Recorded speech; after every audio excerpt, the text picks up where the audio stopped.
Bonjour et bienvenue à vous, ravi d'être avec vous ce matin dans votre émission Bonjour d'Algérie. Et nous reviendrons ce matin encore et sur Canal Algérie parler de la cause palestinienne, de ce drame qui se déroule ces jours-ci.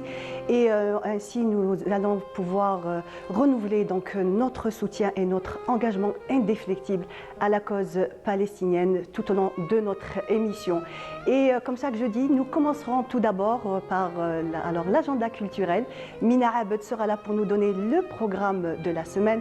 Ensuite, nous parlerons de l'hygiène bucco-dentaire et son impact sur la santé globale du corps.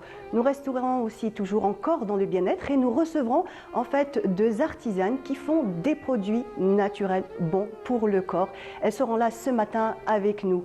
Et nous parlerons aussi donc d'une exposition qui a démarré donc dimanche dernier. C'est une exposition collective de photos d'art. Elles seront là donc deux photographes qui ont participé donc à cette exposition seront ce matin avec nous donc pour nous parler de cette exposition et des photos et surtout des thématiques qu'elles ont choisies pour cette exposition.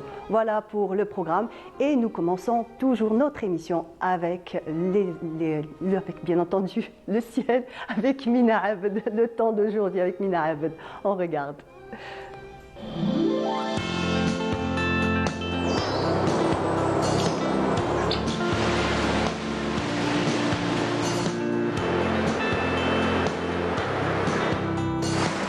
موبيليس تقدم لكم الأحوال الجوية.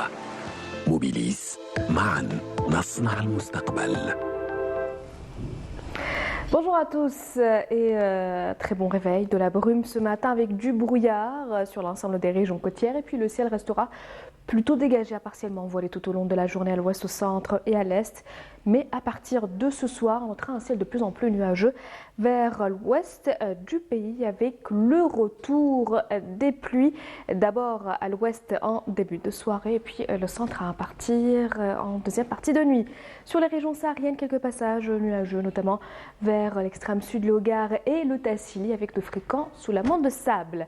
Les températures de cet après-midi, donc, on notera sur la moitié nord jusqu'à 32 degrés du côté de Hannaba ainsi qu'à Tlemcen, 30 degrés à Alger, 30 également à Tizi Ouzou, 32 degrés à Constantine, on notera 34 degrés à Gardaya, 32 degrés à Hassim Soud, 34 à Elizi, 37 degrés à Darar et Insalah et enfin 40 degrés pour l'extrême sud. On passe tout de suite à l'état de la mer. Pour cet après-midi, on notera une mer plutôt calme, un peu agitée sur l'ensemble des régions côtières avec des vents entre 30 et 50 km/h vers les côtes ouest et entre 10 et 20 km/h sur le centre et l'est. Encore une fois, excellente matinée et à tout de suite.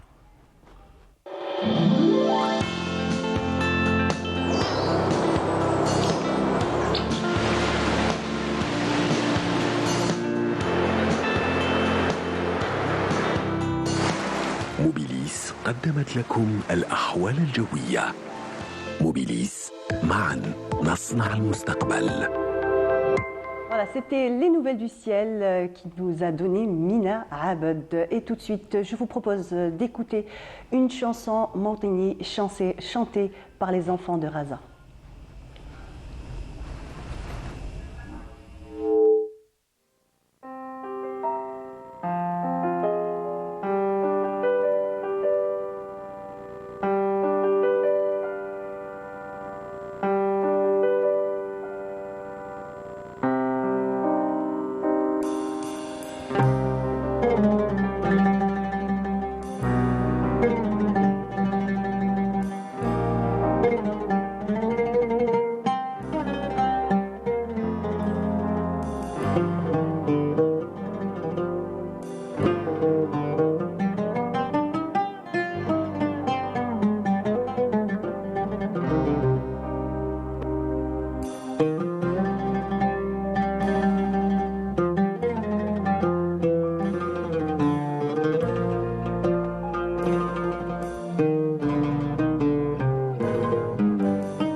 Voilà, c'était les enfants de Gaza qui nous chantaient Mautini.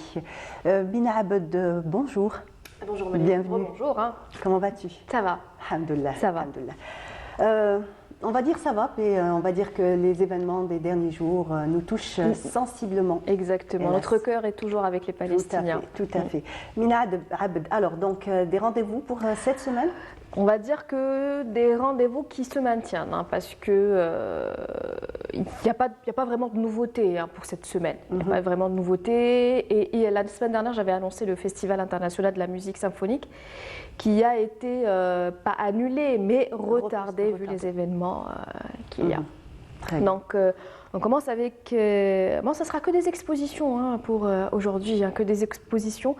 Donc, l'exposition de photographie Anaqat Biladi se poursuit. Ça avait commencé le dimanche et ça se poursuit jusqu'au 23 octobre au niveau du Palais de la Culture Moufdi Zakaria. Donc, c'est une exposition de photographie qui regroupe plusieurs photographes professionnels et amateurs. On continue avec une autre exposition, une exposition collective du 14, donc ça a déjà commencé, ça se poursuit jusqu'au 30 octobre avec des artistes comme Manu Kahlan, encore Samia Cheloufi, Ahmed Salah Bara au niveau du cercle France Fanon. Donc ça va se poursuivre jusqu'au 30 octobre. On continue avec la 9e édition hein, de la fête de la Plakmine du 19, donc ça commence aujourd'hui jusqu'au 21 octobre au niveau du CFPA Messoudi Saïd du côté de Meshtaras. L'exposition de Nordin Chegran du 20 au 30 octobre, une très belle exposition. Oui, nous l'avons reçue très souvent dans les studios de Bonjour d'Algérie. Tout à fait. Donc c'est une occasion de découvrir, si vous ne le connaissez pas, de découvrir ces belles œuvres. Donc du 20 au 30 octobre au niveau de la galerie Tevest du côté de Kouba. On continue avec une autre exposition, cette fois-ci l'exposition du maître de la gravure Cheddad le samedi 21 octobre à partir de 15h30 au niveau de la galerie Sin-Art et le thème sera Olivier et Astre. Donc, une très belle exposition à aller découvrir et on continue avec la 2e édition de l'expérience Atri du 31 octobre au 3 novembre. Ça va se faire hein, au niveau de Territ, donc de la musique avec des artistes de la scène nationale et internationale. Donc ça sera une belle aventure hein, musicale qui mêlera musique et art visuel et patrimoine. Donc ça sera à Territ du 31 octobre au 3 novembre. Voilà, la fin du mois. La fin du mois. Pour les personnes qui ont quelques jours de congé, en même temps, les enfants aussi seront. Oui, ils auront une donc belle quelques expérience. jours, voilà. Une belle expérience Très sous belle. les étoiles. Oui, et avec l'Enchanteresse. Tout à fait. Voilà. Tout à fait. Ça sera tout pour aujourd'hui. C'est tout pour aujourd'hui. Merci bien, merci. Donc on se retrouve demain. Avec on se retrouvera plaisir. demain, Inch'Allah. Tout à fait. Merci beaucoup, Merci. Mina. Et on continue et je vous propose d'écouter toujours une chanson palestinienne et on revient juste après. بعضكم يا أهل فلسطين شدوا بعضكم ما ودعتكم رحلة فلسطين ما ودعتكم عوارك صيني لاشتف بالحبر عوارك صيني يا فلسطيني علي جرالش يا فلسطيني شدوا بعضكم يا أهل فلسطين شدوا بعضكم ما ودعتكم رحلة فلسطين ما ودعتكم عوارك صيني لاشتف بالحبر عوارك صيني يا فلسطيني علي جرالش يا فلسطيني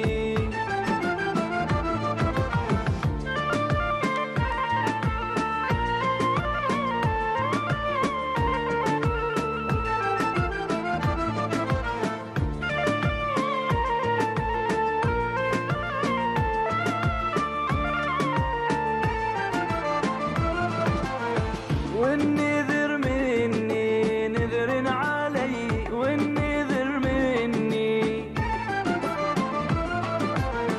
لارقص واغني بأرض فلسطين لارقص واغني والنذر شفته نذر علي والنذر شفته ترابج ما عفتو يا فلسطين ترابج ما عفتو والنذر مني نذر علي والنذر مني لارقص واغني برضش فلسطين لارقص واغني والنذر شفته نذر علي والنذر شفته ترابش ما عفتو يا فلسطين ترابش ما عفتو شدوا بعض شدوا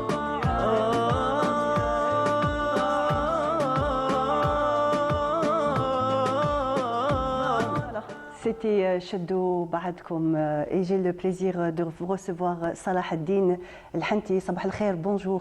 صباح النور اهلا وسهلا بكم. اهلا بك. On est très heureux يعني انا فرحانين باستقبالك هنا. يعني كما نقولوا الاوضاع في فلسطين كما يقولوا قاستنا احنا الجزائريين وقاستكم انتم يعني راكم مضرورين بزاف بعد هاد الثلاث ايام اللي فاتوا يعني il y a eu des bombardements donc sur un hôpital مع مدني. نعم المدنيين donc des civils des enfants des femmes ont été tués. في البداية يعني أنا أشكركم كثير وأشكر جميع المحطات التلفزيونية والإذاعية في الجزائر على الجهود الجبارة منذ اليوم الأول وهي يعني كأنها فلسطين كأننا في فلسطين. يعني الأحوال كما تشاهدون على شاشات التلفزة أن الوضع ذو وجهين.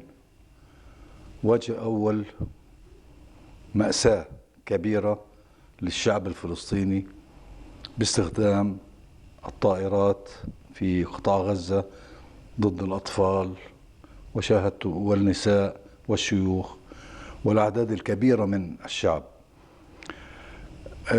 هذا الاستهداف الهمجي الصهيوني الذي كان غير متوقعا أن يقوم بهذه الطريقة، استهداف جوي بحري من البحر ومن الأرض، وعملية تمشيط لكل المنطقة وكل الأبراج.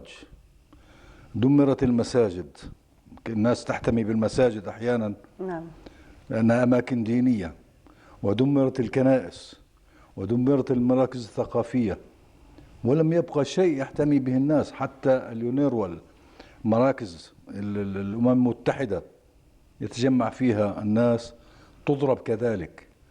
ضربت المخازن للمواد التموينية. هذا وجه مآسي كبيرة ولا داعي لذكر ما يعني هذه الجرائم التي حصلت. وآخر جريمة كانت في المستشفى الأهلي المعمداني في غزة بدون سابق انذار، حيث استشهد ما لا يقل عن 26 طبيب و500 من الشعب، أطفال أغلبهم الأطفال وشاهدتم ذلك، وتقريبا 600 جريح. هذه الهمجية الإسرائيلية، الهمجية للكيان الصهيوني هذا، مدعومة من الغرب بشكل عام ومن أمريكا تحديدا يعني. على كل حال الوجه الثاني هي المقاومة الصامدة، مقاومة الشعب الفلسطيني الصامدة التي تنتظر منه أن يتقدم وجها لوجه. العدو لا يتقدم وجها لوجه ولا يريد ذلك، لأنه يعرف على المدى التاريخ الماضي أن المواجهة مع الفلسطينيين صعبة. Ça a toujours été une guerre lâche, très lâche. نعم. هذا هو الوضع بصورة مختصرة يعني للحالة الموجودة الآن، وجهين للمعركة. المأساة يعني أن المواد التموينية انتهت، لا مياه، لا أكل، لا مخابز. الوضع الإنساني سيء جدا. الآن نقول نحن ما هو المطلوب؟ ما هو المطلوب؟ الإدانة، أدينت إسرائيل واستنكر العرب وقاموا بكل ما يريدون من ألفاظ ضد الصهيونية. طب ومن بعد؟ إلى أين؟ إلى أين؟ Voilà. إلى أين؟ Donc des milliers de morts pratiquement tous les jours, et en même temps ces populations qui vont être déplacées. Donc الغزاويين يعني طلب منهم الخروج من غزة. نعم. هو الهدف يعني ليست غزة بالأساس، الهدف فلسطين. الهدف فلسطين في غزة وفي الضفة الغربية، تهجير الفلسطينيين. وليس فقط يعني المشكلة في فلسطين، لأن الكيان الإسرائيلي عندما أقيم، إذا تلاحظون في العلم الإسرائيلي من النيل إلى الفرات، هو يريدها من النيل إلى الفرات، والمقصود في ذلك جمهورية مصر العربية. تهجير الفلسطيني إلى سيناء، المقصود جمهورية مصر العربية. ووضعية مصر كما يقولوا الإكلير واضحة. Elle refuse en fait هذه الهجرة parce qu'ils savent très bien que s'ils sortent de leurs terres seront encore volées. يعني لو كان يقبلوهم مصر يعني فلسطين حتخسر الأراضي نتاعها. طبعا هذا نهاية للقضية الفلسطينية. ومن ثم يتجهوا نحو الضفة الغربية لإخراج الفلسطينيين إلى الأردن، وهناك مشكلة كبيرة، ويقولون أن الأردن هي الساحة الفلسطينية وهي الدولة الفلسطينية وما شابه ذلك. هذا المخطط الموجود، واللي يعني حملوا الإرهابي نتنياهو إلى الأمم المتحدة وأثبت لهم الخريطة الجديدة التي يريدها. يعني لاحظتم زيارة الرئيس الأمريكي، ماذا كانت الزيارة؟ دعم لإسرائيل. دعم. لماذا الدعم؟ لأن الجيش انهار في اليوم الأول والثاني، انهار الجيش الإسرائيلي، وقتل منه من قتل وأسر من أسر ببطولات وشجاعة المقاتلين الفلسطينيين. بالنسبة للتهجير، الشعب الفلسطيني تعلم من الماضي، لن يغادر بيته حتى لو دمر البيت.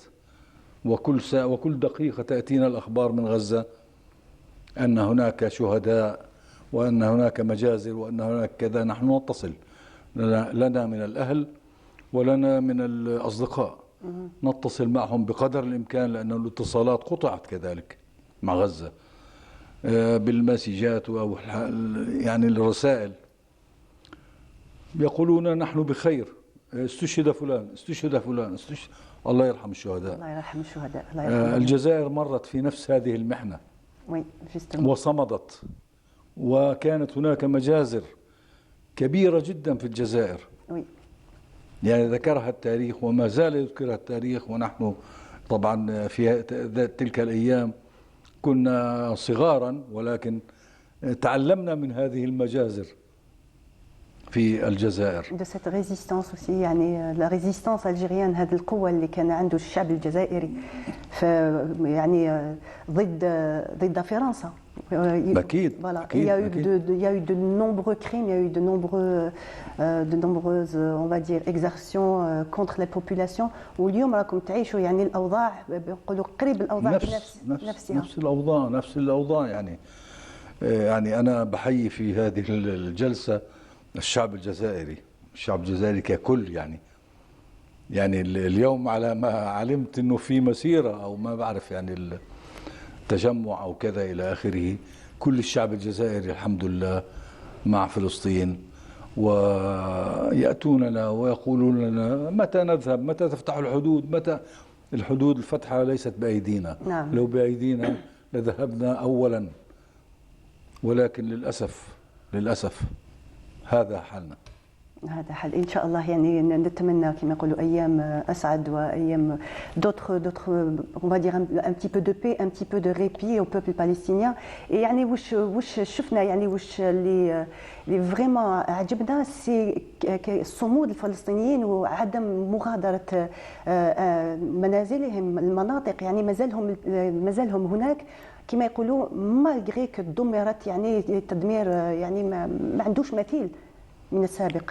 هذه النازية يعني أنا أعطيك يعني رسميا لماذا هرعت أوروبا وأمريكا إلى إسرائيل لمساندة إسرائيل لكي يبقى الإسرائيلي والكيان الإسرائيلي يبقى موجودا بفلسطين.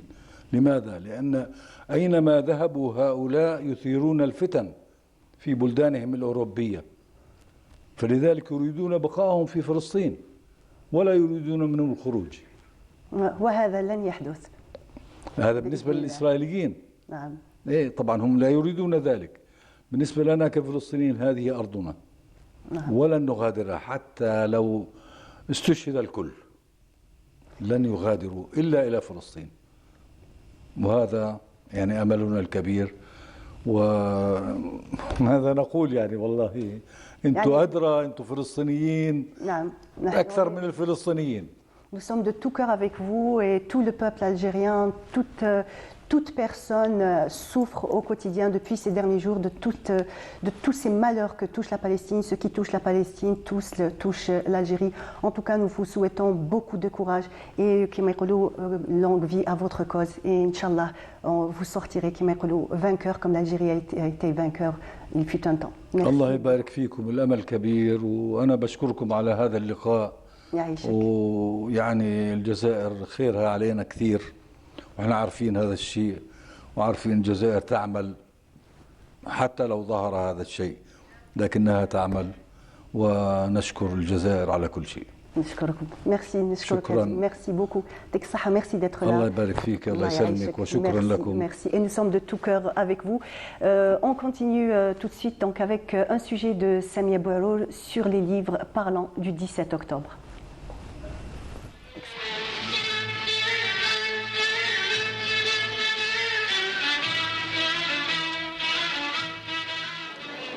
J'ai eu beaucoup de chance. Ce n'est pas le cas d'un frère que nous avons vu mourir sous nos yeux à la porte de Vincennes. Il avait reçu beaucoup de coups et saignait abondamment. Lorsqu'il se plaignait, le CRS lui assénait de nouveaux coups alors qu'il se trouvait déjà par terre. Nous ne pouvions rien faire. Lui, malgré ses souffrances, était resté très lucide. Se sachant perdu, il nous a prié de lui faire la shahada. C'est un témoignage de l'un des manifestants du 17 octobre 61. Un épisode tragique dans l'histoire de l'Algérie. Un témoignage tiré du livre de l'auteur Rabah Mahyout. Ce 17 octobre 1961, les Algériens manifestent suite à l'appel du Front National de Libération contre le couvre-feu discriminatoire qui leur est imposé et pour l'indépendance de leur pays.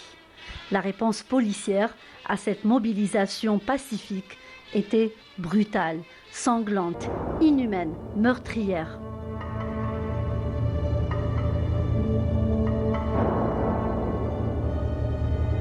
Des dizaines de morts, des centaines de blessés, des milliers d'expulsés et 11 500 manifestants arrêtés.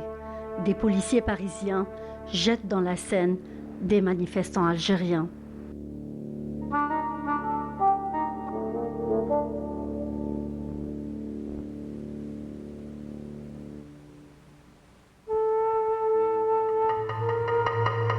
Grâce à un combat obstiné dans lequel film et livre jouèrent un rôle majeur, le massacre du 17 octobre 61 a repris toute sa place.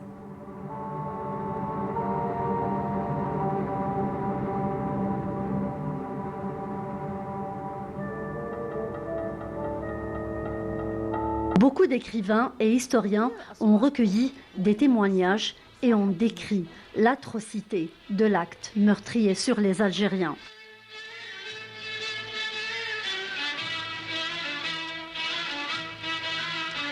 Meurtre pour mémoire est le premier roman qui, en 1983, soit plus de 20 ans après le massacre, met en scène les événements du 17 octobre 61 de l'auteur américain Didier Dennings, ou encore le roman de Leila Sebbar, La Seine était rouge, de Fabrice Rissepouty, l'historien et auteur de l'ouvrage Ici, on noya des Algériens.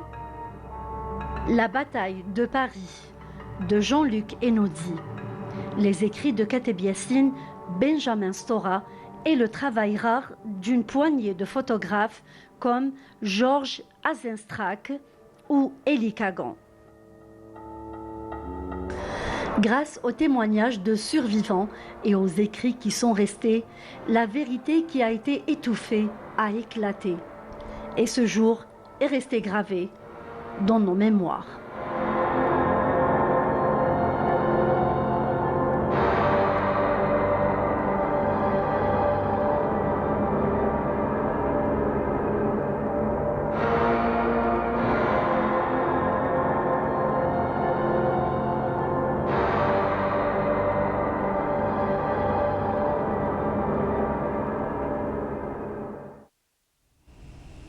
C'était un reportage de Samia Barour. Elle est revenue donc sur les parutions de livres parlant du massacre du 17 octobre 1961. Voilà. Et on continue donc notre programme.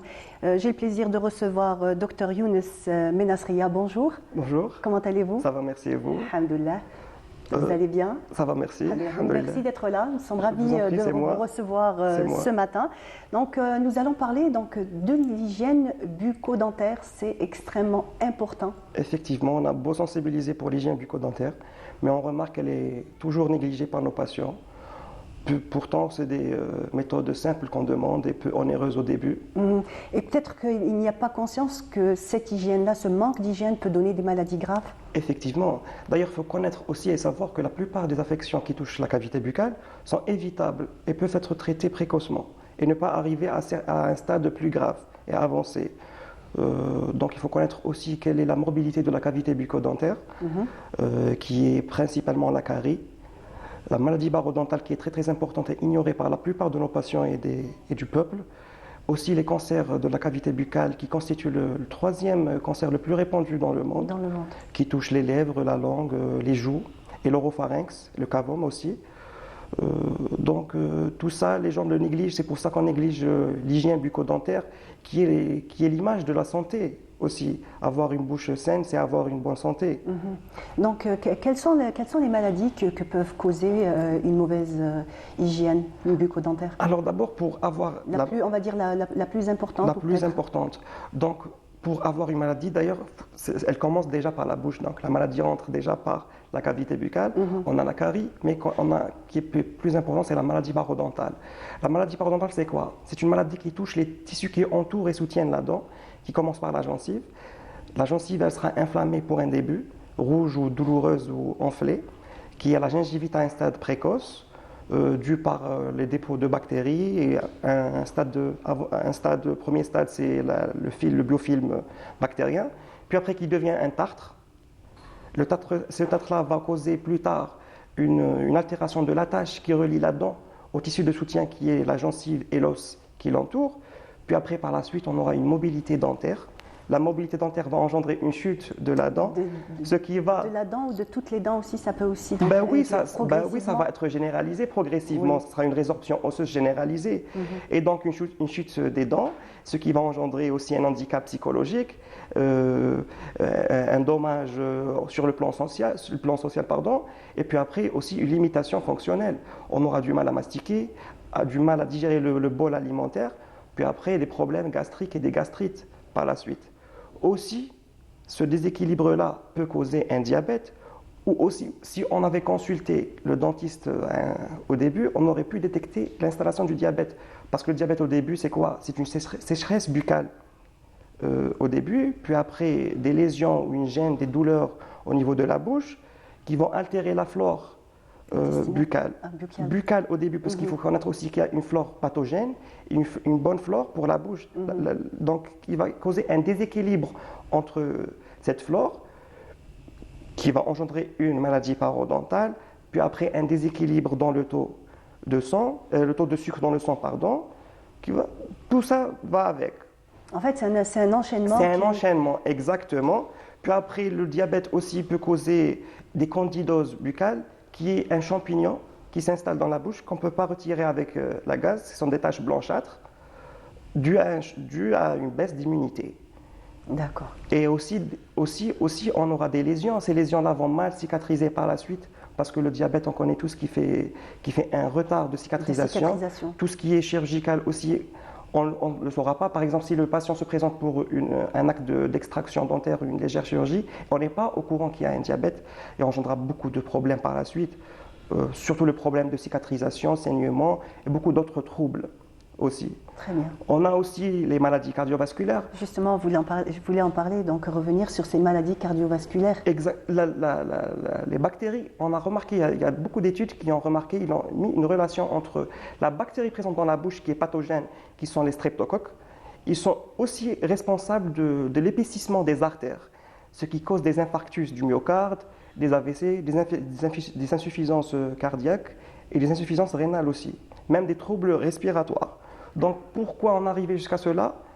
La prévention et la sensibilisation étaient là dès le début. Il suffit juste de prendre soin, de se brosser les dents au minimum 2 fois par jour, on ne dit plus les 3 fois par jour. Justement, on est en train de dire 2 fois par jour. En plus, en parlant de problèmes dits bucco-dentaires, il faut savoir que ça touche la moitié de la population mondiale. Donc, bien sûr, c'est pratiquement 3,5 milliards de personnes touchées par des maladies dentaires. Très bien. C'est un fléau qui ne cesse d'augmenter. On sait tous que les soins dentaires ne sont pas couverts par la sécurité sociale, mais n'empêche qu'on peut en prendre soin, justement. Justement, effectivement. Donc, ne pas arriver jusqu'au stade, par exemple, de caries avancées. Et maintenant, c'est un handicap de perdre ses dents. Tout à fait, surtout de nos jours, puisqu'on voit bien que, on va dire que le sourire a une... revolver. Voilà. C'est le sourire. Exactement. Maintenant, c'est tout le monde qui a le souci esthétique. Mais le souci esthétique, il vient en dernier. Parce que les problèmes de santé qui se répercutent après la chute des dents est vraiment néfaste. Voilà. Est vraiment plus importante que sourire et avoir l'éclat des dents là. Parce qu'en fait, peut-être que aussi certaines personnes s'imaginent, on se dit, oh, c'est pas grave, donc même si je perds mes dents, je pourrais faire des implants ou faire ceci. Mais les implants coûtent extrêmement cher. Ils coûtent extrêmement cher. Et justement, pour parler de ça, en fait, ce ne sont pas toutes les personnes qui ont, on va dire, cette capacité à recevoir les implants. On sait très bien qu'il y a des personnes qui font des rejets. Bien sûr, ils font des rejets. En même temps, même s'ils ne prennent pas soin de leur cavité buccale, il y aura des résorptions osseuses. On n'aura pas suffisamment d'os qui va supporter cet implant-là et on aura une mauvaise ostéo-intégration et un rejet par la suite. Et même la cigarette, le tabac qui est un très très grand facteur de risque commun entre toutes ces maladies-là. Parce qu'il faut savoir que les facteurs de risque de la maladie dentaire, de toutes les maladies qui touchent la cavité buccale, sont les mêmes facteurs de risque des autres maladies qu'on a citées tout à l'heure, qui est le diabète, les maladies cardiovasculaires et certains cancers, pour ne pas dire tous les cancers, qui est le tabac, la mauvaise hygiène, les mauvaises hygiènes alimentaires, parce qu'on mange de nos jours n'importe comment et n'importe où, et on ne se soucie pas de ce qu'on mange. Surtout à longueur de journée, donc tous ces petits encas, tous ces petits grignotages. On ne fait que grignoter, exactement. Grignoter à longueur de journée, c'est-à-dire qu'à aucun moment la bouche ne reste saine. Ne reste saine, tout le temps en mouvement, tout le temps en broie, tout le temps... et sans aucun moment, si on rinçait la bouche après chaque repas, au moins on rince. Parce qu'il faut savoir que le brossage seul ne nettoie que 60% de la surface dentaire. Donc il faut aussi être mené d'un fil dentaire, les brosses interdentaires, les bains de bouche qu'on dit au moins 10 jours par mois, parce que aussi les bains de bouche altèrent la flore. Donc pas, on va dire, aussi souvent comme le brossage de dents. Exactement, des fois. Alors une question qui revient souvent, c'est on se dit, est-ce que la brosse à dents, on va dire la brosse à dents toute simple, est moins efficace qu'une brosse à dents électrique? Est-ce que ce sont des idées reçues? Non, moi je ne suis pas d'accord. Une simple brosse à dents médium, il suffit juste de prendre la peine et le soin de bien se brosser les dents, de diviser la bouche en 3 parties, le côté droit, gauche et central, et prendre au moins 3 minutes, de bien toucher toutes les surfaces dentaires, de bas en haut, postérieurement, et c'est tout. C'est juste l'effet mécanique de se brosser les dents. Parce qu'en fait, la brosse à dents, quand on compte sur la brosse à dents mécanique, on la met dans la bouche, on la laisse, c'est elle qui nettoie toute seule. Mais non. D'accord. Mais en fait, il y a toujours mais aussi, quand on dit l'accompagnement. mais quand on dit se brosser les dents, il faut aussi faire attention de ne pas se brosser brutalement. Parce qu'aussi, il y a des brossages traumatiques qui causent un déchaussement par la suite, qui est la récession dentaire. Justement, comment choisir sa brosse à dents? Est-ce qu'il faut la choisir à poil dur ou à poil souple? Ben, c'est pas vraiment souple, mais et n'est pas dur non plus. C'est la brosse à dents médium qu'il faut changer chaque 3 mois. Aussi, il ne faut pas la laisser durant toute l'année. Un bon dentifrice qu'on change, il n'y a pas de marque vraiment. On ne suit pas les marques, c'est juste l'effet de se brosser les dents et avoir un produit là qui neutralise le pH de la dent pour ne pas avoir une bouche acide, surtout la nuit. D'accord, très bien.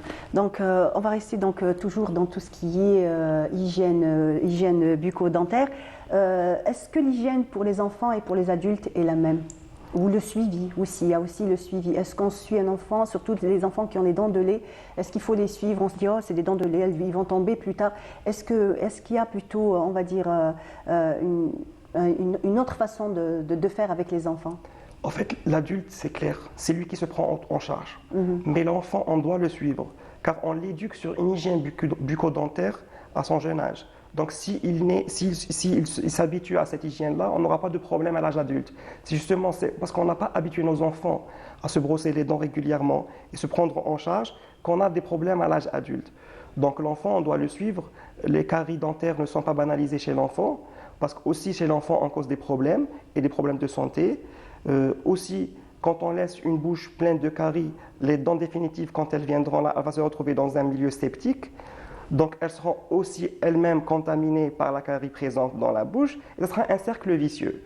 Donc, moi, je dirais pour l'enfant, il doit être accompagné et surveillé par ses parents, être un peu strict, surtout la nuit. Parce que l'enfant ne sait pas les répercussions qui vont y arriver après, il va le regretter. Il va en vouloir à ses parents. Ce qu'on voit dans nos cabinets.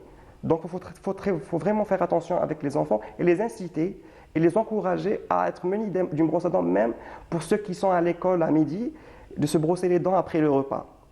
Et d'être un exemple pour leurs copains et camarades. Voilà, donc déjà, les parents doivent être un exemple pour les enfants. C'est très bien que les enfants fonctionnent par mimétisme. Exactement. Donc, si on voit papa, maman se brosser les dents, ils le feront naturellement. On dit que les caries aussi donc attaquer le cœur.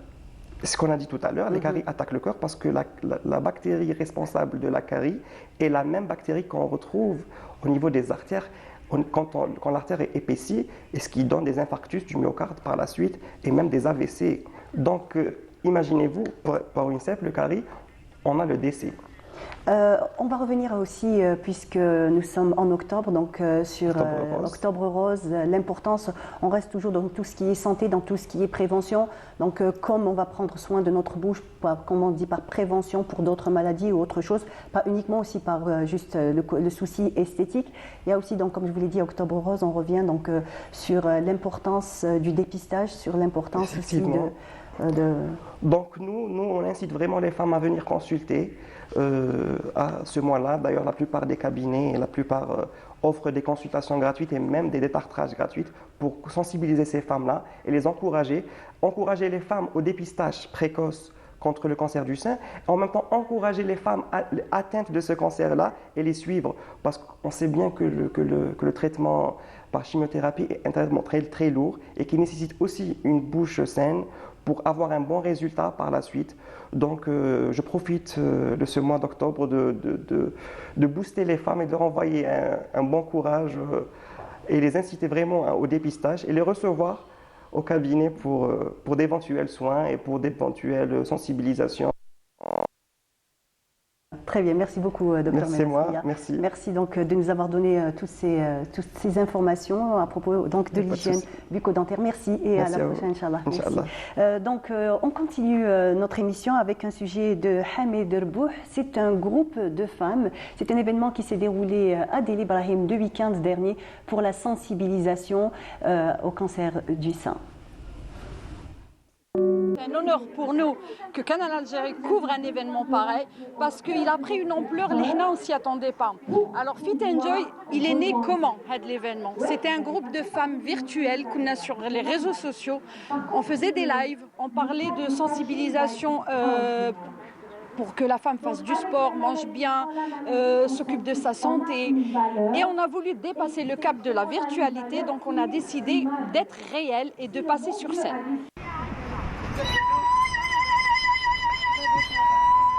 Dr Zakaria est accueilli par ses fans par des youyou. C'est l'un des organisateurs de cet événement qui a pour but aussi d'éveiller la joie du bien-être chez la femme algérienne à travers le sport, la nourriture et l'équilibre mental.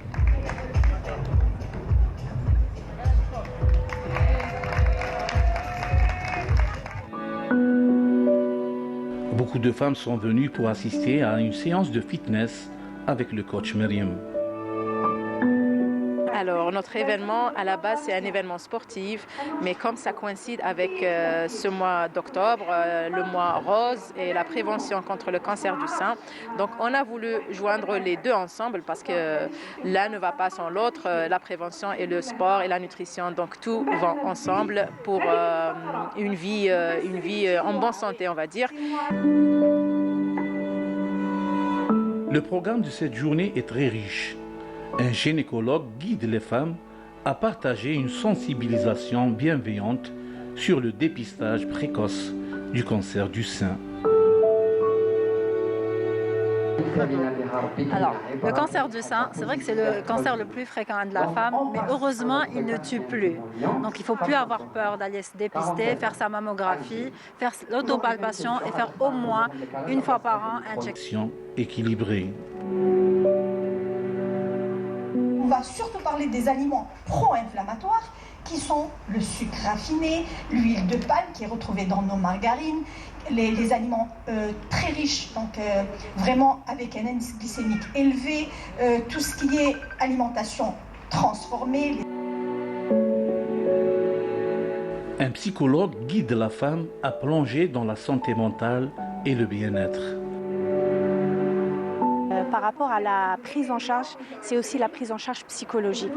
Une femme qui prend le soin d'être connectée à ce qui se passe à l'intérieur d'elle, d'accueillir sa peur, d'accueillir sa faiblesse, sa vulnérabilité, elle a beaucoup plus de chances de guérir qu'une femme qui va vouloir faire la forte alors qu'en vrai, elle a besoin des fois de se déposer. Au programme aussi, un témoignage inspirant de personnes courageuses ayant vaincu le cancer. Pour le mois rose dédié au cancer du sein, je veux passer un message d'espoir et une sensibilisation aux femmes. Il faut faire le dépistage. Il faut le faire pour vivre.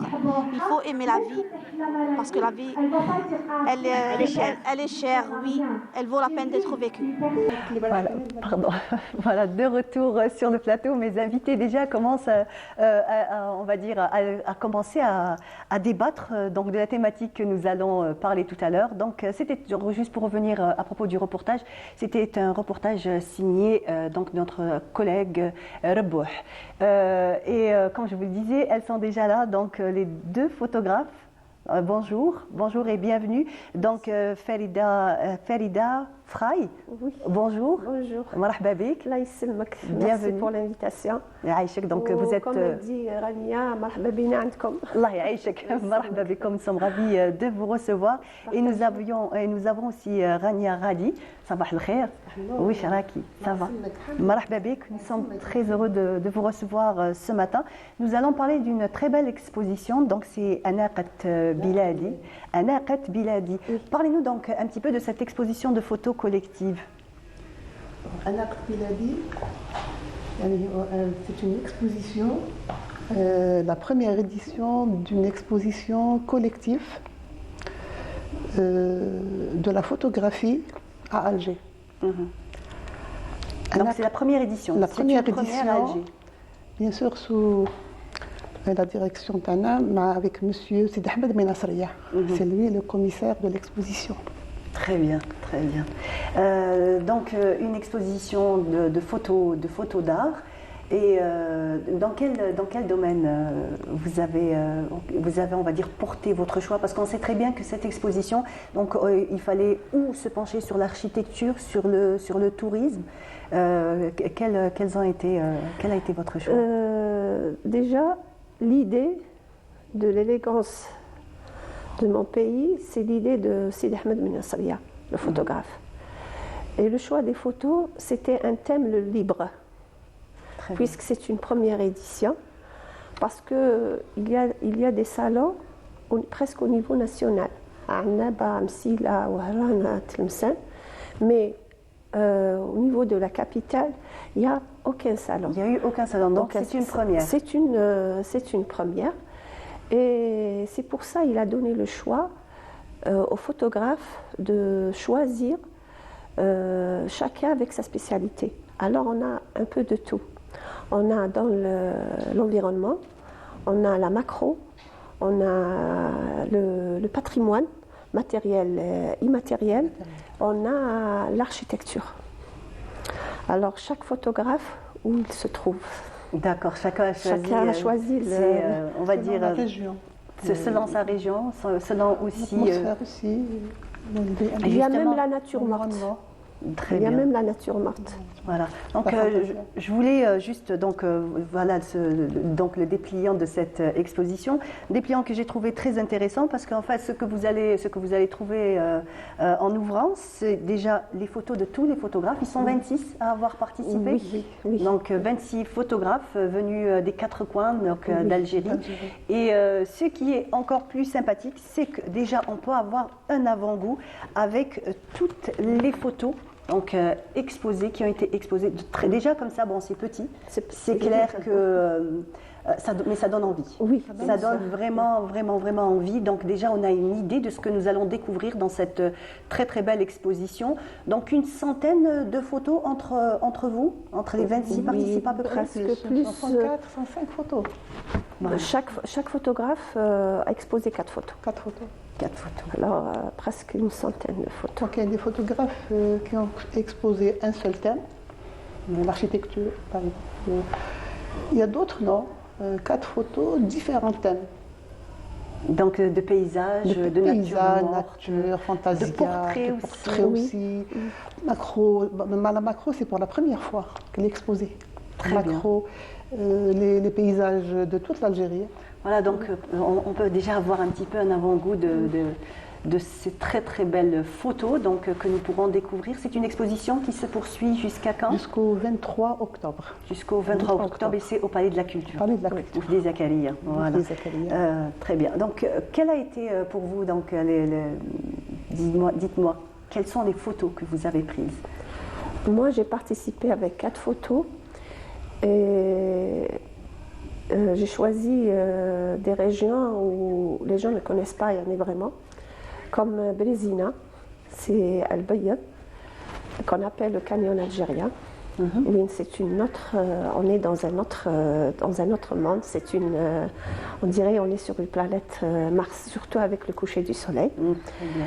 J'ai pris aussi une photo d'une scène, presque une scène de vie, à Djummoura, une petite commune à Biskra.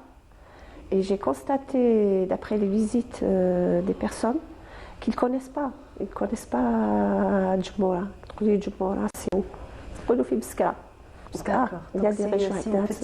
C'est un petit village, c'est une petite commune où on a été invités à l'occasion de notre participation à une exposition à Biskra dans une maison d'hôtes qu'il a restaurée. Il a maintenu l'ancienne bâtisse, Bettoub et tout. D'accord. J'ai participé aussi avec une photo de Mawlid al-Nabawi, Sbou' Ibn Abbas. La quatrième, c'était Bolzmoura. Bolzmoura, on a la Kasbah de Bolzmoura avec la mosquée.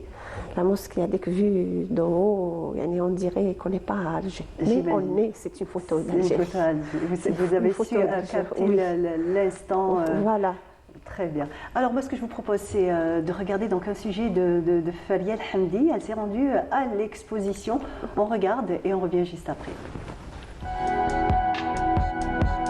D'Alger à Tamer Rasset, de Ghardaya à Tizi Ouzou, de Timimoun à Betna. 26 photographes venus des 4 coins du pays nous invitent à un périple fait d'images et de couleurs à travers l'exposition L'élégance de mon pays. Dans cette exposition, on a fait l'hommage un hommage à 4 personnes, 4 photographes, nos amis qui sont décédés pour la période de Corona. Donc on a fait un hommage à leurs parents, c'était magnifique. Et on a rendu hommage aussi au doyen de la photo d'Alger, Khalil Abdeslam. Un véritable patchwork de vision artistique. Je suis une passionnée de la photo depuis l'âge de 13 ans. Mais j'ai pu pratiquer réellement ma passion après la retraite. J'ai sillonné presque plus de 25 wilayas, nord, le sud, l'est et l'ouest. Plusieurs thèmes ont été retenus pour donner plus de liberté aux photographes qui traitent du patrimoine, de l'environnement, du tourisme et de l'architecture.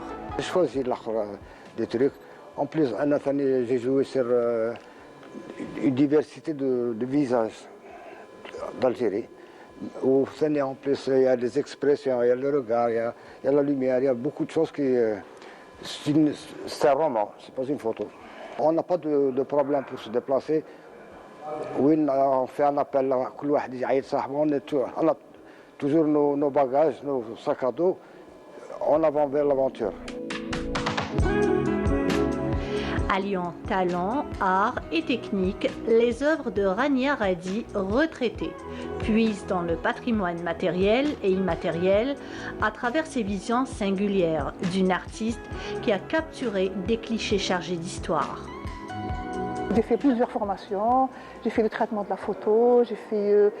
pour la Casbah, comme je suis natif de la Casbah, mais je n'ai jamais habité la Casbah. J'ai côtoyé beaucoup de gens de la Casbah et à chaque fois, je prenais des photos des ruelles, des maisons, de l'intérieur des maisons, des détails de la Casbah, parce qu'on ne se lasse pas de prendre des photos à la Casbah. Dans la même ruelle, j'ai prise plusieurs fois avec des angles différents. Mais ça ne veut pas dire que je ne travaille que la Casbah. Moi, je travaille toute l'Algérie. L'élégance de mon pays se poursuit jusqu'au 23 octobre au Palais de la Culture, Moufti Zakaria.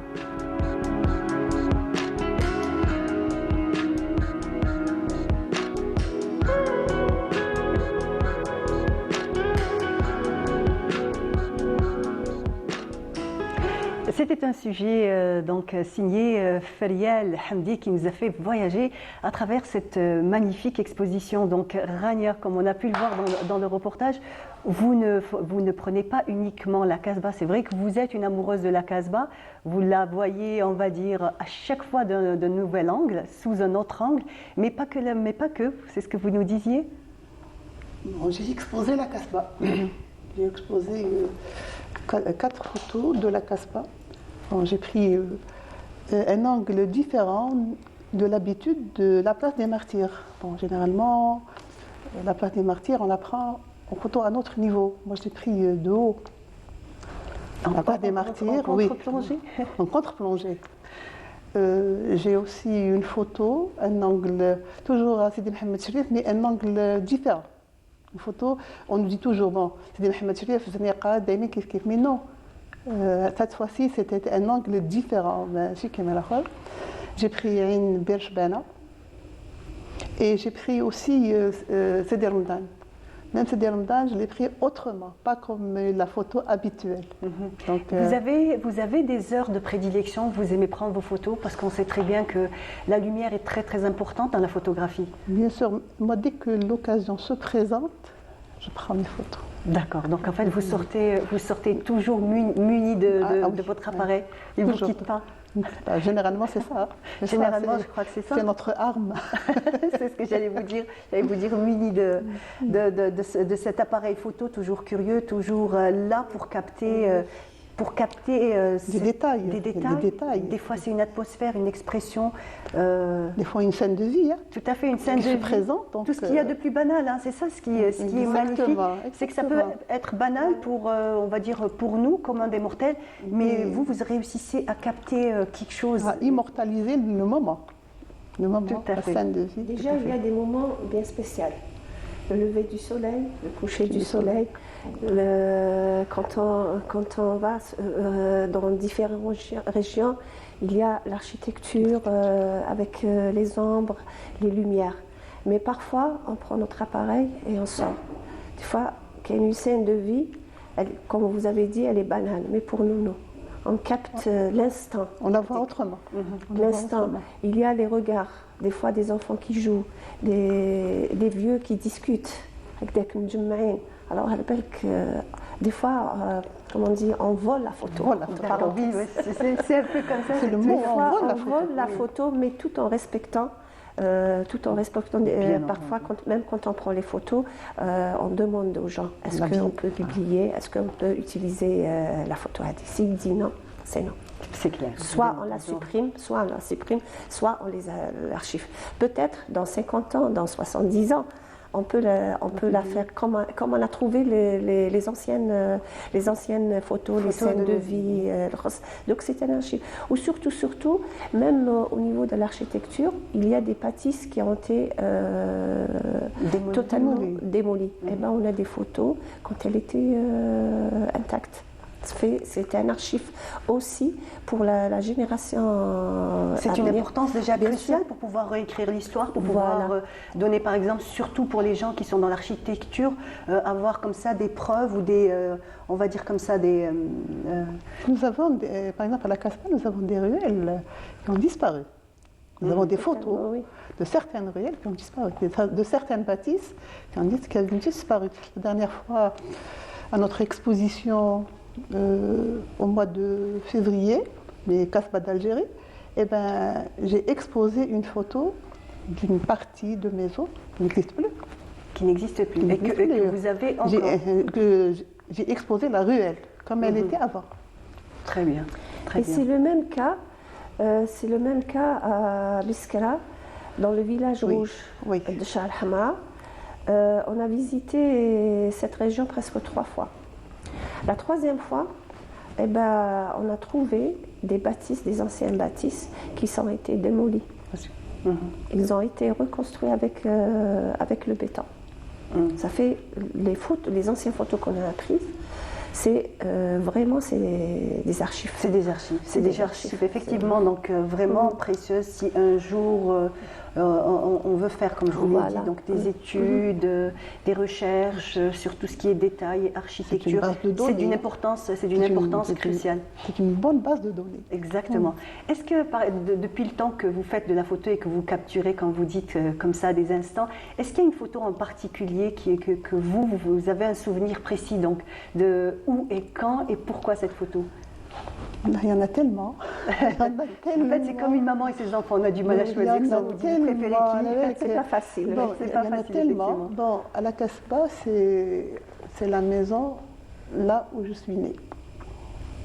C'est vrai que c'est une maison. C'est important. Maintenant qui est vide, qui va tomber un de ces jours. C'est une maison qui est en ruine. Oui. Mais vous avez donc des photos de... J'ai pris des photos, même si c'est la porte est cimentée, j'ai pris des photos. D'accord, comme on disait, on aime bien un petit peu, même voler, même un petit peu sortir un petit peu pour pouvoir avoir donc, ces photos. Je vous pose aussi la même question à vous. Moi, il y a une photo, c'est une photo et c'est une scène. C'est à Shah al-Hamra, que je n'oublierai jamais. Et ben, on prenait des enfants en photo, ils jouaient. Et ils jouaient dans un espace carré où il n'y avait rien. C'est désert. Et ben, quand on discutait avec eux, les jeux tawana. J'avais les larmes aux yeux. La photo m'a. Sans herbes, sans fleurs, sans rien, sans verdure. C'était le tif avec. Des maisons démolies. Aucun jouet. Mais ils étaient heureux. Ils étaient tous souriants qu'ils mettent avec la photo, même avec la scène. C'est dire la magie de l'imagination des enfants et ce côté tout plein de vie. Surtout le sourire, le bonheur qui sortait de leurs yeux. dans un espace هذاك وين كان le tif ما كان والو كان jouet كان aucune fleur aucun arbre mais ils étaient avec ça heureux. donc leurs yeux pétillaient voilà oui هذيك la scène et la photo هذيك باك مخبيتها j'imagine jalousement j'imagine Voilà. j'imagine pour revenir un petit peu donc à cette exposition collective comme on l'a dit donc 26 photographes comment ça s'est passé quand vous vous êtes rencontrés étant donné que est-ce que vous vous connaissez tous ou vous avez fait de nouvelles on va dire de nouvelles découvertes Pratiquement, c'est de nouvelles découvertes. Bon, on connaît quelques-uns des photographes parce qu'on a déjà exposé ensemble. Mais c'est la découverte avec les tableaux artistiques. Vraiment, c'est une nouvelle découverte avec tous les thèmes de la photographie, de la macro, à la fantasia, au paysage, au patrimoine. Parmi toutes ces photos كاينه وحده ما تجيش كاع في بالك المراه تغطس في القريوش وي المراه بعد هذا اختها vraiment c'est magnifique avec c'est le salon le point fort c'est la diversité du thème donc on n'a pas pris un seul thème et chaque photographe était libre de choisir son thème. Donc il n'y avait pas de pression. Moi j'ai choisi la Casbah. Pourquoi j'ai choisi la Casbah? Pour ne pas tomber dans les mêmes photos, Farida et moi. Donc elle a choisi des thèmes différents. Moi j'ai choisi un seul thème pour ne pas tomber sur les mêmes lieux, sur les mêmes endroits. Très bien, très bien. En tout cas, merci beaucoup Rania Radi et avec Saha. Merci à vous. Très bien, merci beaucoup d'être venu ce matin et de nous avoir parlé donc de votre passion qui est la photo. Farida Fry, merci beaucoup. Merci à vous pour l'invitation. En tout cas, on a été ravis de vous recevoir et surtout vraiment curieux d'aller faire un petit tour du côté donc de l'exposition qui va donc se dérouler. Avec plaisir. Bienvenue. Sérieux, comme on dit, on est piqué. Vous avez piqué notre curiosité. C'est l'avant-goût de l'exposition. Exactement. Merci encore. Merci. Et donc, on continue avec une chanson de Yassine Mohamed. Donc, toujours, on reste dans le chant palestinien et on revient juste après.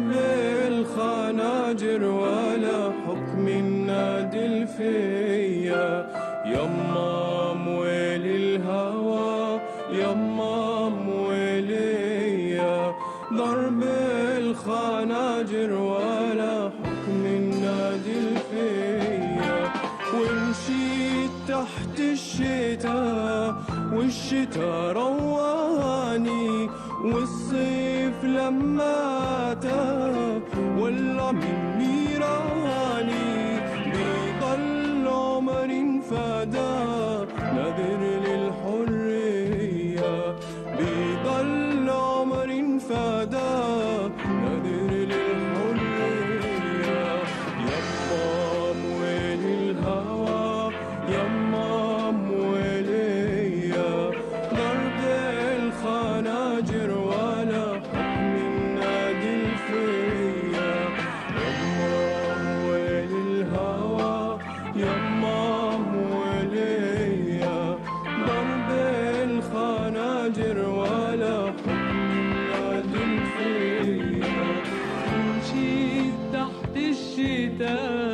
والشتا رواني والصيف لما أتى ولع من نيراني بيضل عمر الفتى نادر للحرية بيضل عمر فدا نادر للحرية يما مويل الهوى يما ضرب الخناجر ولا حب من نادر فيا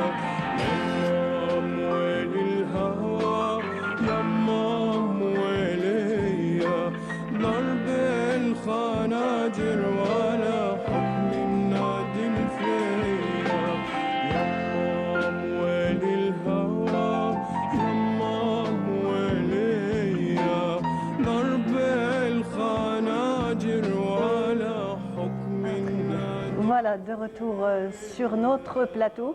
Et donc, j'ai le plaisir de recevoir ce matin Hind Sassa. Bonjour Hind, bonjour. Bienvenue. Merci. Donc, tu es artisane, tu fais la fabrication de bijoux. C'est ça, des accessoires en pâte polymère. Très bien, tu vas nous donner un peu plus de détails dans un petit moment. Et donc, j'ai le plaisir aussi donc, de recevoir Houria Melouadjmi. Bonjour madame. Marhaba bik. Bienvenue. Et vous, par contre, votre domaine de prédilection, c'est les confitures, les fruits. Oui, les confitures, les fruits et les légumes aussi. Ah, des légumes. Très aussi. bien, très bien. Donc, pas uniquement les fruits, parce que dès qu'on pense à confiture, tout de suite, on pense à des fruits, mais pas que, puisqu'on réussit même à faire donc, des confitures avec des légumes. Exactement. Très bien. Très bien. Hind, je voudrais un petit peu que tu nous parles un petit peu de ta technique, des bijoux et surtout des modèles que tu choisis, parce que comme on va pouvoir le voir, hein, vous le découvrirez avec nous. Donc, ce sont des modèles assez originaux. Oui, en fait, c'est des pièces uniques que vous ne trouverez pas ailleurs. Et donc, c'est fait main. Donc, il y a certaines pièces qui sont sculptées. Donc, notamment les fleurs sont faites pétale par pétale. Donc, ça demande du travail. Donc, quelle est la matière que tu utilises ? Donc, c'est la pâte polymère. Alors, c'est comme une pâte à modeler que je travaille. Et ensuite, qui va cuire au four. Une fois que c'est cuit, ça devient dur et ça nous fait ces petites créations-là. Donc, c'est ce que je porte aussi. Donc vous avez l'effet pierre un petit peu comme ça. Sinon vous avez celle-ci avec des perles de culture, donc ce sont mes préférées, celles-ci. En fait c'est très joli, c'est beaucoup de travail j'imagine, c'est clair, beaucoup de travail, beaucoup de minutie. Et en même temps, est-ce que cette pâte polymère te donne, on va dire, cette latitude pour pouvoir un petit peu dans le choix des couleurs et des formes ? Oui, exactement. Donc c'est une matière vraiment... donc il y a plein de différentes techniques. Donc on peut sculpter, on peut inventer tout ce qu'on veut, donc il n'y a pas de limite à notre imagination et c'est ce que j'aime le plus dans la pâte polymère. Et au niveau des couleurs aussi, donc elle te donne toute cette liberté ?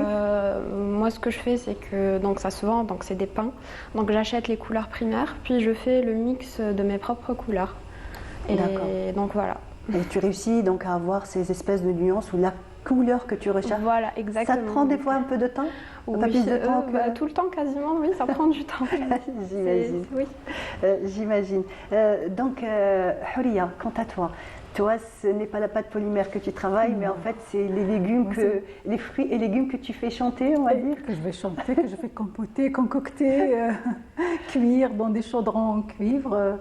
Donc, c'est des confitures. Il y a, comme vous le savez, les confitures à tartiner, il y a les confitures dessert. Il y a plusieurs modèles dans les confitures. Et là, il y a un autre type de confiture, c'est les confitures destinées pour le salé sucré. Donc, c'est des confitures qui... Donc, en fait, qui vont rentrer dans la préparation quand on fait un plat. Donc ce sera ces confitures-là qu'on utilisera ? C'est pas vraiment ça. Ça rentre sur la table de déjeuner, de dîner et tout, mais ça rentre pas dans les préparations. Par contre, c'est des entrées à part. Donc c'est des toasts bien faits, dorés, avec des fromage de chèvre, camembert et ma confiture dessus, filet d'huile d'olive, un peu de thym et c'est excellent pour une petite entrée, accompagnement avec shorba, harira, avec les salades aussi, c'est très bon. Avec le thé aussi, ça marche. Au lieu de manger des pizzas, des manchons. Un festival de saveurs. Donc, Exactement. Donc, et maintenant, les gens ont tendance à revenir sur les confitures naturelles. Et du coup, vraiment, les gens s'intéressent beaucoup plus à ce produit. Justement, d'où est venue cette passion ? Comment est-ce que tu es arrivée jusqu'à la magie de la confiture ? En fait, c'est toute une histoire derrière ça. Donc, je pense qu'on aura une autre fois le temps de l'élargir. Mais en fait, c'était quand j'ai arrêté mon boulot à un moment donné. J'ai arrêté mon boulot initial parce que je ne suis pas confiturière initialement. Je faisais autre chose.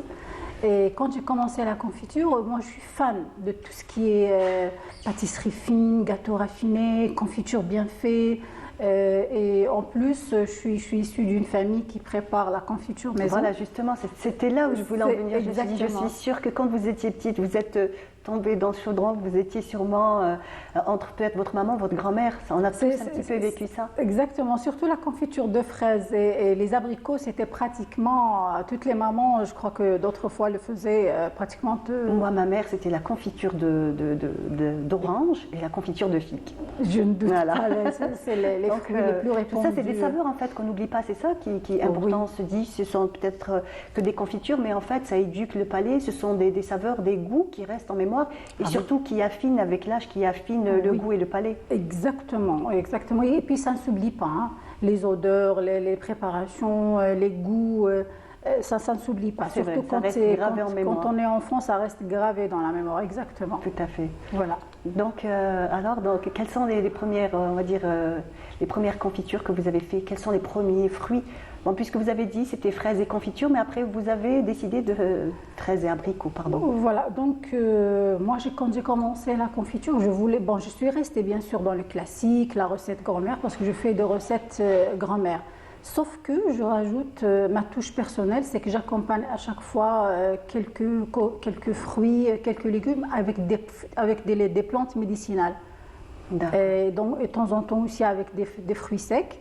Et de temps en temps pour donner un peu de plus à la santé et autre donner un peu de prestige. Donc les plantes médicinales, c'est que je veille à ce que le produit allégé en sucre, le produit accompagné avec une plante pour donner une saveur, pour donner un goût, un parfum et surtout la santé. Et les fruits secs, c'est pour donner un goût de prestige, un croquant sous la dent. Et quand on a un moelleux et un doux goût de fruits avec un croquant de fruits secs, vraiment le mélange qui donne une explosion de goût dans la bouche et c'est très agréable, quoi. Effectivement. Alors, c'est un petit peu de la même chose en ce qui te concerne, mais sauf que toi, c'est toutes ces matières que tu travailles. Comment est-ce que tu en es arrivé jusqu'au bijou? Quel a été l'élément déclencheur? Alors, c'était les vidéos sur Instagram. Donc là, en ce moment, la pâte polymère, c'est très tendance. Et alors, donc, on va pouvoir montrer en même temps. Donc moi, pendant que toi, tu nous racontes un petit peu comment est-ce que tu es arrivé jusqu'au bijou, moi, je montre un petit peu. Donc, très joli. Donc en ce moment, je disais, c'est très tendance. Du coup, tout le monde, c'est vraiment une communauté. Tout le monde partage ses techniques, tout le monde partage des tutos sur Instagram, tout ça. Donc c'est ce qui m'a déjà donné l'envie de faire ça. Et ensuite, en début d'année, donc en mois de mars, j'ai lancé la marque et donc j'ai commencé avec les expos-ventes. Et donc, avec les expos-ventes, donc je voyais la réaction des gens. Donc, ah, c'est joli, ah, c'est beau, ah, c'est bien fait. Et donc, c'est ce qui m'a encouragée à faire plus. C'est très important. C'est très important la vie. Bon, c'est clair que c'est le fait de partager justement son art avec les gens. Et c'est ce que j'aime le plus. Donc j'aime bien voir mes clientes. Tel paire. J'aime bien discuter معاهم, leur expliquer le concept parce que c'est quelque chose quand même que les gens ne connaissent pas. Et donc j'ai lancé aussi les ateliers pâte polymère. Donc ça me permet de rencontrer de nouvelles personnes qui aiment aussi la même chose et donc de partager mes techniques et mon savoir-faire avec elle. Voilà. En fait, il y a vraiment de l'originalité, c'est ce que j'imagine, c'est ce que tu recherches? Oui, en fait, chaque pièce est pensée. Je m'inspire de la nature, de ce que je vois. Parfois, j'achète un haut, il m'inspire à créer une paire, donc en fonction. Donc un vêtement peut t'inspirer, on va dire, un bijou? Oui, un tableau, une fleur, donc c'est vraiment comme je vous ai dit tout à l'heure, c'est une matière très malléable et on peut créer tout ce qu'on veut avec. Donc l'inspiration me vient de tout. Donc pour l'instant juste la pâte polymère ou tu travailles aussi les pierres semi-précieuses? Non, je fais la pâte effet pierre, comme ce que je porte ici. Très bien. Vous voyez? Voilà, comme on peut le voir, c'est très donc joli. c'est exclusivement la pâte polymère. Donc les pierres semi-précieuses, peut-être que vous allez trouver une ou deux paires qui sont assorties à une pierre. Par exemple, j'utilise le jawhar, comme je vous ai dit, moi j'adore le jawhar. C'est très joli, c'est classe, oui, c'est magnifique. Donc voilà. Très bien, très bien. Donc, pour revenir un petit peu à vous aussi, donc, quelles sont les confitures les plus demandées? Qu'est-ce que vous faites? Bon, j'imagine que vous suivez, on va dire, le cycle des saisons. Oui, ça, c'est primordial. C'est primordial. Très important aussi. Voilà. C'est-à-dire le fruit frais, préparé sur place, le consommateur le consomme flassaison d'eau, c'est très important aussi pour garder la saveur, le goût, le parfum. Tout ça, ça joue un rôle très important dans la qualité de la confiture. Effectivement, donc pour revenir à ça, il est vrai que chaque saison on va dire, a ses plantes particulières, a ses fruits. Et en même temps aussi, comme par exemple, moi, dernièrement, j'avais, on va dire tout par hasard, j'avais un petit plant de persil. Et en fait, plus par exemple, plus la température sera élevée, plus le goût sera fort. Et plus en fait il sera arrosé et plus il sera un peu plus doux. C'est vraiment la magie de la nature et c'est peut-être ça ce que vous essayez, on va dire, de mettre en bocal. Vous voyez, chaque fruit a sa manière de faire. Il y a des fruits qui ne nous prennent pas beaucoup de temps, ça nous prend 2 heures, 3 heures de préparation. Il y a d'autres qui nous prendra 4 jours de préparation pour pouvoir arriver à le mettre en pot. Donc chaque fruit a ses caractères, a ses priorités, ses propriétés, et chaque fruit a sa façon de faire. Donc ce n'est pas tous les fruits qui sont pareils. Hein. Et chaque fruit, il accepte certaines plantes médicinales ou aromatiques et d'autres non. D'accord, il y a vraiment un mariage. C'est très étudié, c'est scientifique, c'est très bien fait par rapport à ça. Et on va dire que chaque saison, comme vous l'avez bien précisé, avec ces plantes, c'est-à-dire les plantes qui vont avec, et vraiment à partir de là, on peut obtenir une très très bonne qualité de confiture. Alors on a parlé de fruits, mais puisque tout à l'heure vous m'avez dit pas que, puisque vous faites les légumes, moi je serais curieuse de savoir aujourd'hui quels légumes. Voilà, donc aujourd'hui on a une expo-vente à l'hôtel de Zeralda. Donc je souhaite à notre téléspectateur d'être présent avec nous. Voilà, très bien. Donc j'ai le poivron rouge, au piment d'Espelette et laurier, et j'ai la confiture d'oignon au gingembre. Là vraiment, et chaque fruit, chaque légume, comme vous voyez là, déjà l'oignon, c'est un antibiotique naturel. Le gingembre, c'est la même chose. Propriétés extraordinaires. Exactement. Aussi. Donc c'est une très très belle composition, et mettre sur un pain, vraiment vous avez déjà une bonne cuillère d'antibiotiques naturels, soit le matin, soit à midi, soit le soir. Sur du pain complet, pas du pain blanc. Du pain, oui, surtout du pain complet, surtout avec un bon fromage naturel. Vraiment, vous avez un plat très très, on va dire, plein de santé. Justement, est-ce que vous travaillez comme ça un petit peu en collaboration, puisque vous parlez beaucoup de fromage, qui dit la confiture? Est-ce que vous avez cette espèce de contact entre vous et, par exemple, les producteurs, que ce soit déjà les producteurs de fruits et légumes, peut-être même les producteurs, par exemple, de fromage? Est-ce que de temps en temps vous vous concertez ou, Très bien, donc c'est une question très pertinente. Donc je suis en contact avec des épiceries fines qui vendent de la charcuterie, des fromages, et du coup ils prennent ma confiture pour l'accompagner sur ces plateaux avec les fromages et la charcuterie. Et d'autres, il y a une fromagerie carrément qui prend mes confitures, qui l'accompagne carrément avec leur fromage. Ah, magnifique, magnifique. Donc, allez, je vais vous poser encore une autre question. Quelle est la confiture la plus insolite que vous avez fait? Bon, déjà, oignon, gingembre. Par rapport aux gens, c'était bon. Pour la confiture d'oignon, j'en ai 2 types. Il y a au piment d'Espelette et laurier, et il y a au gingembre. Il y a deux types. Il y a les gens qui préfèrent au gingembre et d'autres qui préfèrent. Ça fait vraiment un écho assez important. Ça a dû surprendre. C'était vraiment nouveau. Au départ. C'était nouveau. Et ma dernière nouveauté, ça date de, on va dire, 50 jours, c'est la nectarine à la verveine citronnée. Je l'avais déjà signalé sur Canal Algérie que je vais faire une confiture à la verveine. Et c'est la nectarine à la verveine citronnée et c'était vraiment très réussi. J'imagine, vous savez, vous êtes en train de dire verveine, citronnelle, nectarine. Déjà dans ma tête, la composition a commencé à se faire et les saveurs ont commencé à arriver. J'imagine que ça doit être délicieux. Franchement, dès que je l'ai présenté aux dégustateurs, ils ont dit, mais vraiment, c'était vraiment, ils ont adoré quoi. Ils ont adoré. J'imagine. Avec le goût, vous savez, la nectarine, elle est bien charnue, bien douce, elle a ce côté doux. Exactement. Et quand on la cuit, elle fait sortir une espèce de gélatine assez spéciale. Hein. Mais vraiment, je la trouve translucide, comme ça, transparente. Et même la couleur qu'elle donne aussi. Vraiment, il y a deux types de couleurs. Hein. Il y a la nectarine blanche et la nectarine légèrement rosâtre. C'est deux couleurs différentes, mais vraiment exceptionnelles. En plus, en ce moment, il faut dire ce qu'il y en a. Donc, les fruits sont goûteuses, les fruits sont délicieux. La Méditerranée, elle est connue pour ses fruits et ses légumes.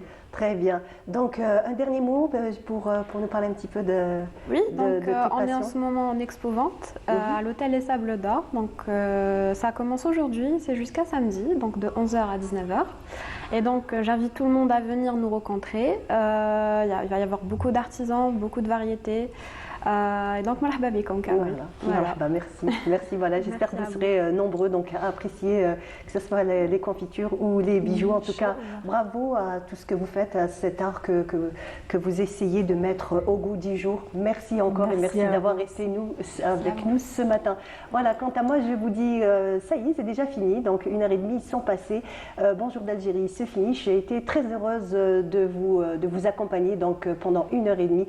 Encore une fois, donc, je réitère donc, notre soutien au peuple palestinien. Donc, nous sommes Maha Palestine, Dalima ou Madlouma. Merci et au revoir.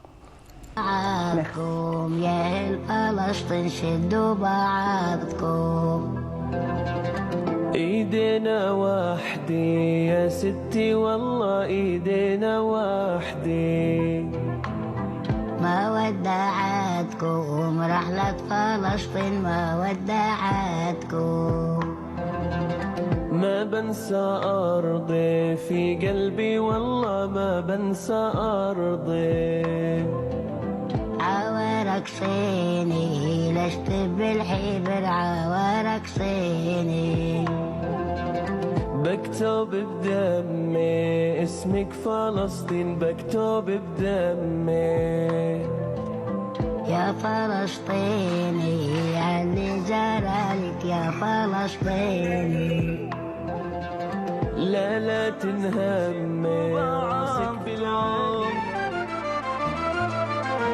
ما ودعتكم رحلة فلسطين ما ودعتكم عوارك صيني لاشتف بالحبر عوارك صيني يا فلسطيني علي جرالش يا فلسطيني